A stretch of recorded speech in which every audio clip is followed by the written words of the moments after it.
Vous devez obligatoirement mourir avant de vous éveiller. Vous devez lâcher prise sur la vie que vous croyez avoir, vos blessures, vos problèmes, etc., pour que vous puissiez renaître et enfin reconnaître que vous êtes la vie elle-même.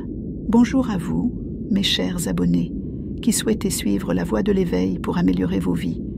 C'est avec un réel plaisir que je vous retrouve aujourd'hui pour vous proposer cette vidéo de base afin de vous accompagner progressivement vers votre éveil. Aujourd'hui, je vous parlerai de l'ego et vous expliquerai le concept de mourir avant de vous éveiller. Prenez 2 secondes pour aimer la vidéo, la partager avec vos proches et à la fin, si vous avez apprécié et appris quelque chose, laissez-moi un commentaire. Je répondrai à tous les commentaires sur cette vidéo. Ceci dit, commençons. J'apprécie vraiment ce sujet, car c'est de loin l'expérience spirituelle la plus transformative une fois que vous commencez ce voyage de tuer votre identité, puis de renaître.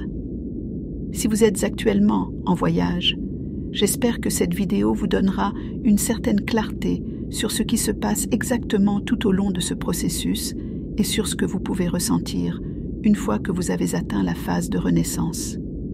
Dès notre naissance, le conte de notre vie commence à s'écrire. Dès nos premiers souffles, nous sommes accueillis par ce monde avec un prénom qui deviendra notre identité. Nous grandissons dans un environnement qui nous conditionne, façonnant notre manière de voir et de penser. Notre personnalité, c'est l'empreinte de cette réalité qui nous entoure. Elle se révèle dans la façon dont nous exprimons nos émotions, nos rêves et nos convictions. En grandissant, nous développons des désirs, des valeurs, des croyances, toutes ces étiquettes qui forment le puzzle complexe de notre identité. Nous les revendiquons pour nous définir en tant que personne unique. Chacune de ces pièces est un élément de notre histoire, une couche de couleur sur la toile de notre existence. Ainsi, dès le premier acte de notre vie, nous devenons les auteurs de notre propre récit. Chaque choix, chaque expérience, chaque émotion, ils contribuent à écrire les pages de notre histoire. Le livre de notre vie est une œuvre en constante évolution, un mélange complexe de joie, de peine, de réussite et d'échec. Si je vous demandais à ce moment de vous décrire, vous comprendrez que tout ce que vous allez dire n'est en réalité qu'une facette d'une histoire liée à votre personnage. Ce n'est pas votre véritable essence. Le voyage spirituel est, selon mon point de vue, l'une des expériences les plus déchirantes, mais aussi les plus splendides que quiconque puisse traverser. C'est le moment où cette histoire que vous aviez longtemps considérée comme la vôtre commence à se fissurer.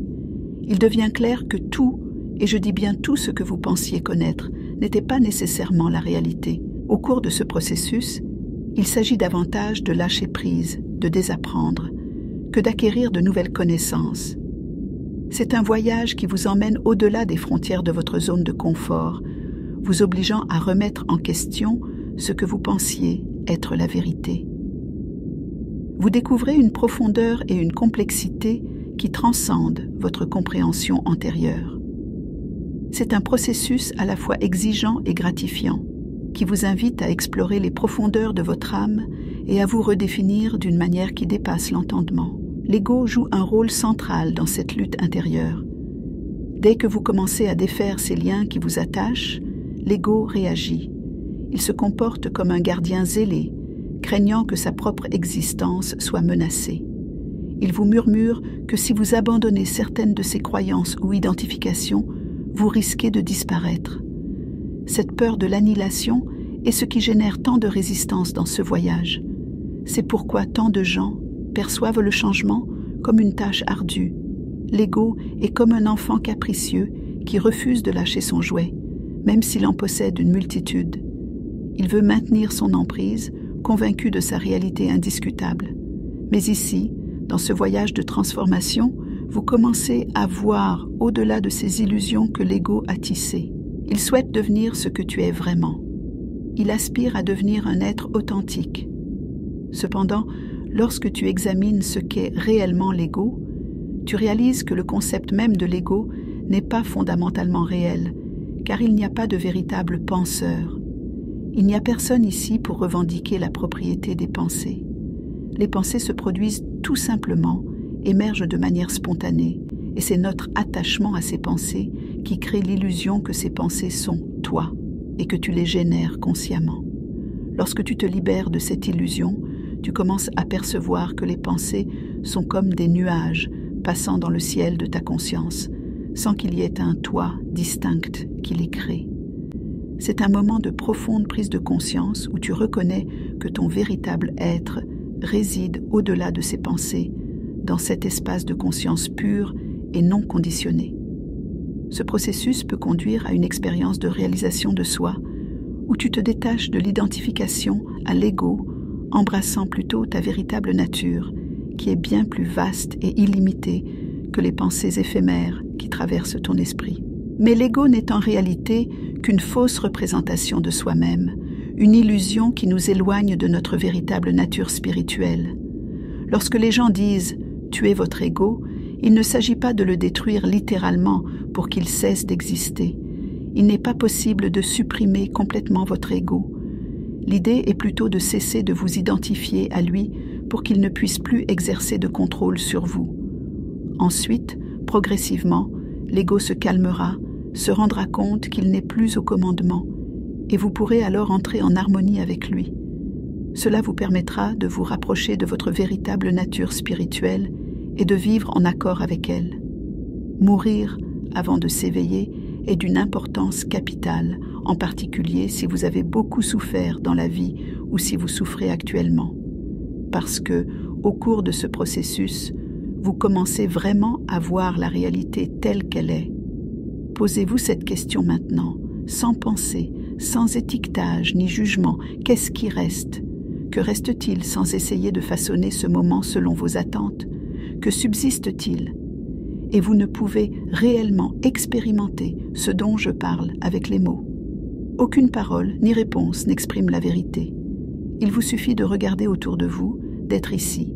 Ce qui perdure, c'est ce qui est. C'est tout simplement cela. Lorsque vous laissez aller des émotions telles que la peur, l'anxiété ou même la dépression, il est crucial de prendre conscience que ces sentiments ne sont que des créations de l'esprit, des récits inventés. Ils ne reflètent pas nécessairement la réalité. Prenons, par exemple, la peur, qui souvent se cache derrière d'autres émotions. Quand la peur surgit, vous ressentez une tension dans la poitrine. Votre esprit se met à tisser des scénarios apocalyptiques et vous voilà piégé dans une illusion mentale. Vous agissez comme si ces scénarios imaginaires étaient réels, alors qu'en réalité, ils ne se concrétisent que rarement. Lorsque vous examinez de plus près ces émotions et les histoires qu'elles génèrent, vous réalisez qu'elles sont souvent basées sur des suppositions infondées. Vous vous rendez compte que la plupart des choses auxquelles vous avez tant craint n'ont jamais eu lieu, ou du moins pas de la manière dont votre esprit les avait prédites.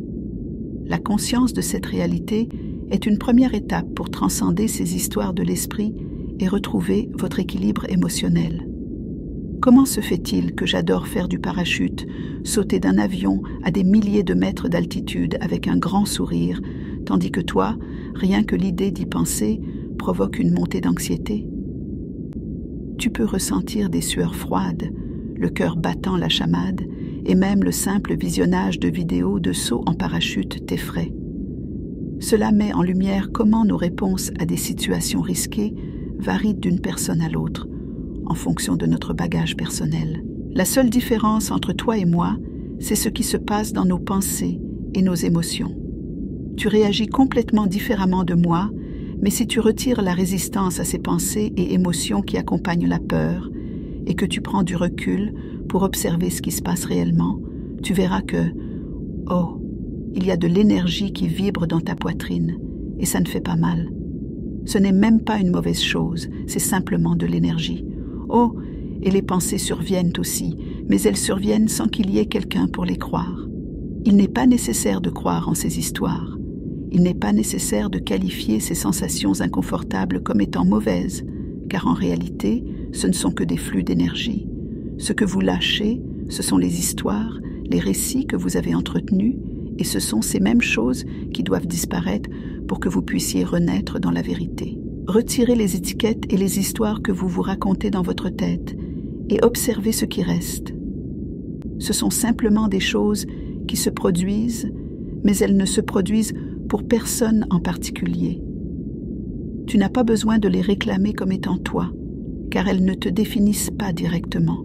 Tu n'es ni tes émotions, ni tes pensées. Arrête de t'identifier à elles. Tu as conscience de tout ce qui se produit. Tu n'es ni le corps, ni l'esprit, bien que ces éléments soient une partie de toi. Ils ne sont pas toi en tant qu'entité individuelle. La mort peut être douloureuse, et il n'est pas possible d'échapper à la douleur, mais la souffrance est évitable. Cette mort ressemble à la destruction de toute ta réalité, car en réalité, c'est bien le cas. Il est normal de pleurer l'ancienne version de toi, et il est naturel de traverser une période d'isolement, car c'est l'univers qui te prépare à ta renaissance. Donc, accepte de mourir pour t'éveiller dans une nouvelle vie. Laisse ton ego mourir, c'est-à-dire ne lui accorde pas d'importance, car en lui accordant de l'importance, tu t'identifies à lui et tu finis par croire que c'est toi. Les pensées dans ta tête ne sont pas toi, elles ne proviennent pas de toi. C'est ça les illusions de l'ego, les illusions du mental. Le moment est venu de découvrir la vérité et de vivre en harmonie avec elle, plutôt que de rester prisonnier des histoires et des limitations de l'esprit. Car ce que tu es, c'est une énergie illimitée. Tu es tout et tout est toi. Collectivement, nous sommes tous une seule et unique conscience divine. Il n'y a pas de séparation, c'est une autre illusion. Ce que tu es, c'est la vie elle-même. Tu n'as pas une vie, tu es la vie. Sans toi, il n'y aurait pas d'expérience, pas de personnage humain, pas de nature. Tout existe en toi, ce n'est pas l'inverse. Tu n'es pas dans ce monde, le monde est en toi. Une fois que tu renaîtras, tout ce que je dis deviendra si clair que tu pourras le percevoir. Ce qui est amusant dans tout ce processus, c'est que c'est ce que nous avons toujours été en réalité. Nous n'avons jamais été ce que nous pensions être. Alors, demande-toi, qu'est-ce que j'étais avant que le monde commence ? Je suis consciente que cette vidéo peut être difficile à comprendre. Réécoutez-la une deuxième fois avec votre cœur et ignorez ce que votre mental va vous dire pour qu'il se taise, car il n'est pas vous. Votre éveil passe par la compréhension de ce concept. Ceci marque la fin de cette vidéo. N'oubliez pas de vous abonner, de laisser un j'aime ou un commentaire. Dans la description, vous trouverez les cours que je propose pour vous aider dans ce voyage. Paix et bénédiction.